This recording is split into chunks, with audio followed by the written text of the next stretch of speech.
So first we're going to start with the cuff. Again, these socks are worked from the cuff down. So they're worked from the ribbed cuff here down to the toe. So here are the cast on amounts, depending on the size that you chose. I'll put the sizing structure above in case you forgot, but I think it's helpful to write down which size that you chose. So I'm going to knit size 2. So I would cast on 35 because it's the second option in the list. So you're going to grab your needles. You can use any cast on method that you prefer. I think a long tail cast on is great. A German twisted cast on is fantastic. Whatever cast on method you choose, you want to make sure that you cast on loosely. The worst thing would be if you finished your sock and you couldn't get it over your foot because your cast on was too tight. You could fix that in the end, but I'd rather avoid that if we can. So here I have my 35 stitches. So we need to do an invisible join in the round. To begin, you're going to slide down to the middle of your cord. You're going to count from the right side of your cast on, which is not attached to the tails. You're going to count 17, 18, 19, 20, 21, or 22 stitches from the end, depending on the size. So I chose size 2, so I'm going to count 18 stitches. So this is my split right here. So I'm going to go ahead and kind of spread them apart and bend my cord and pull that cord out like this. And I'm going to pinch the ends so nothing is twisted. So this up here is twisted, but we can undo that. So just kind of untwist it, but we want to make sure that the ends down here were never twisted. And then just slide them closer to the tips of your needles. So here we have it. So our yarn is closer to us. What I'm going to do is I'm going to move one stitch from my back needle to my front needle. And I'm just going to use my hands. So slide your stitches down to the tips of your needle and make sure that they don't slide off. But we're going to take the closest stitch to the end of the back needle and move it to our front needle. So keeping hold of the other stitches so they don't slide off, go ahead and pick it up and just move it without twisting it to the front needle. You can kind of pull that back needle out a little bit so nothing falls off. And now we're going to take the second stitch on our needle right here, which is technically the last stitch that we cast on, the one that our yarn is attached to.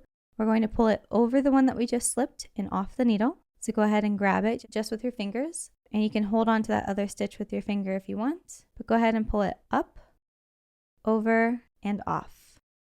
It'll look a little bit loose.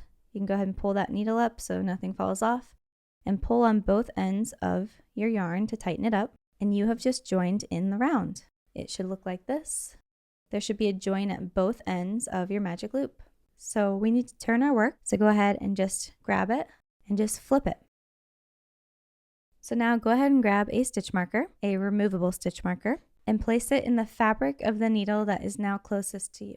Not in a live stitch on your needle, but just in the fabric below. And now we are ready to work on our sock. So we have just joined in the round and you've just decreased one stitch in the process. I'll put how many stitches you should have on screen. They need to be distributed evenly, half on half. The way that we originally distributed them should be correct. So I am size 2, I should have 17 on each needle. If you don't have the correct number, you can just slide your stitches down to the bend and just slip one stitch to the other side or slip a stitch to the needle closer to you, whichever you need in order to get the correct count. So we're going to work in 1 by 1 rib for 1/2 inch or 1.5 centimeters or to your desired cuff length. So I made my cuff really short. I just end up liking it that way. The cuff is just the ribbing, so however long you want that to be, go for it. And then we will work on the leg, which is this part. My advice for the cuff and the leg total length is you don't want to make it super long because then it'll start to get closer to your calf and it will need to be wider. But now I'm going to teach you how to do some magic loop. So we've already got a good basis for it. So you see how we have a front needle and a back needle. So these are needle 1 stitches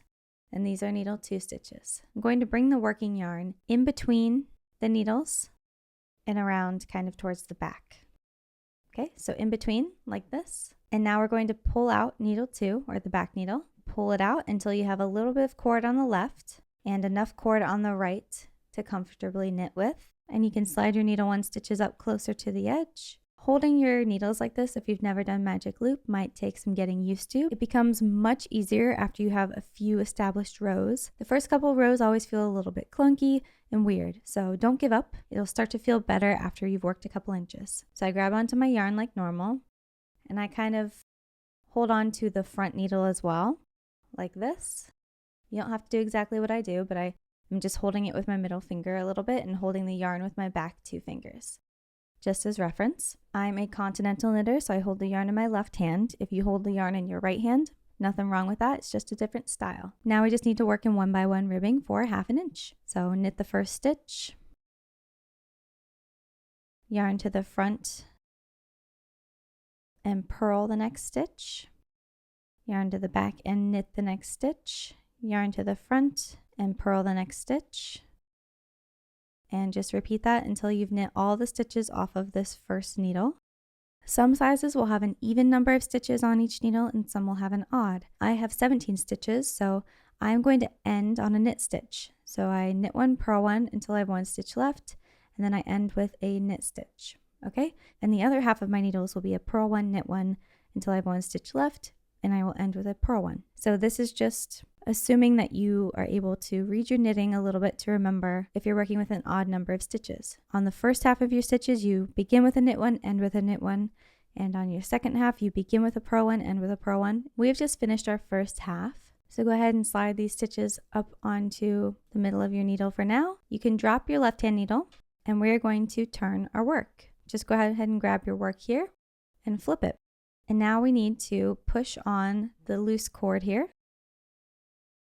and slide our stitches up onto the now closer needle. So we've done half of our work. We've done this half here, and now we need to do the other half. So remember, I'm working with an odd number of stitches, so I start with a purl stitch and end with a purl stitch on this half. If you have an even number of stitches on each half, you will begin with a knit 1 and end with a purl 1. When you are working in magic loop, you always pull out the back needle, and you always pull it out until you have a little bit left on your left hand side and enough to work with on your right hand side. So I'm going to bring my yarn around to the front, go into the first stitch and purl it. Whenever I get to the second stitch on my needle, I'm going to go into it as normal, but I'm going to pull on the working yarn a little bit to close up any gaps, okay? I'll explain why in a minute, and then yarn over like normal and work the stitch as normal. And then you just keep going all the way across until all of these stitches on this needle have been worked, and we work our final stitch. And I slide my stitches up onto my needle a little bit so they don't fall off, drop the other needle, and turn our work. Now push up on the cord and slide those stitches up onto your front needle. So do you see how in between our needles there's a little bit of fabric? It can get a little bit loose in between and you'll get something called laddering. And if you're getting laddering anyway, don't worry, that's something that gets kind of worked out with time. The more practice you have working in magic loop or DPNs, the less laddering you will have. So it will even out the more that you knit. That was 1 cuff row. Go ahead and work that same process until you have as many ribbed rows as you want. So I'll work 1 more ribbed row with you. So remember to pull out the back needle, work across these first stitches here, turn your work and work across the back stitches here again. And remember, you work the first stitch normally, and then when you go into the second stitch, you pull tight a little bit with your working yarn and just work that stitch normally.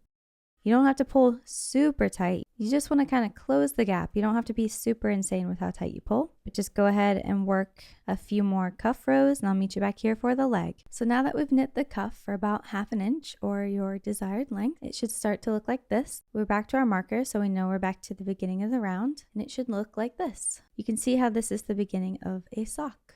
So now we're going to knit just the plain leg. So this is just plain stockinette. So you're just going to work in stockinette until the leg of your sock measures the desired length. If you want really short socks, you could only knit, 1/2 inch to 1 inch. It's up to you. We're going to pull out the back needle as we have been doing. And now we're going to knit the entire round. Just like normal, just go ahead and knit. And when you go into the second stitch on your needle, as we've established, just go ahead and pull extra on the working yarn and knit that stitch. Keep going. That is always the second stitch of each needle. There we have it. That is the first half done. Drop your left needle and turn your work. Now push on the cord to slide the stitches up onto the closer needle. Pull out the back needle. Go into the front loop of the first stitch, knit it as normal. Go into the second stitch and pull extra on that yarn and then knit that one as normal. And go ahead and knit across. And that's it. That is your first leg row. So go ahead and drop your left needle and turn your work. Slide your stitches back onto your front needle, and that's it. You just work that same row, knitting every stitch all the way around until you have your desired leg length. So go ahead and do that, and I'll meet you back here for the next section.